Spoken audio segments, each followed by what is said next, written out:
What they don't tell you about 3D websites is why firms are actually commissioning them. I think my perception of 3D websites is that they've always been really cool, but maybe they don't convert, or maybe they're slower loading.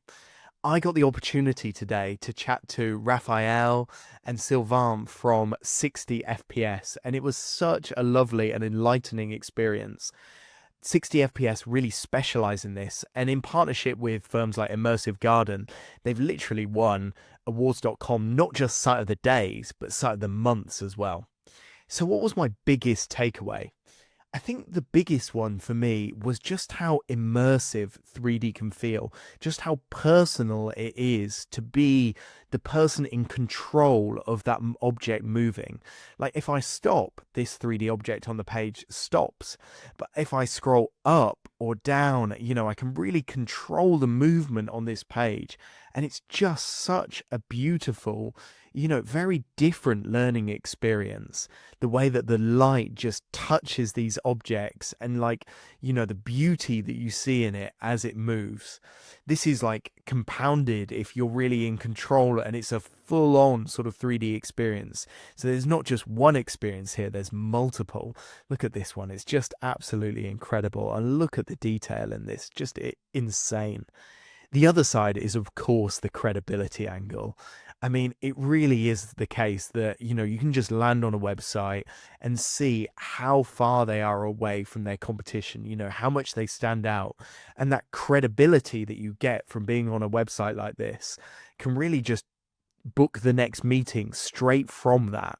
And I think that was my second takeaway, that really, standing out as a website is something that I've always understood.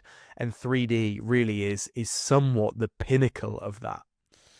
One of the other things that I didn't really ever think about was that when you create 3D objects like these, in tools like, I don't know, Blender is what I would guess, you can reuse them. So although, like these beautiful objects in the center here are being used on the website right now, if I close this and go to the back of this page, we can see 3D objects being used in videos.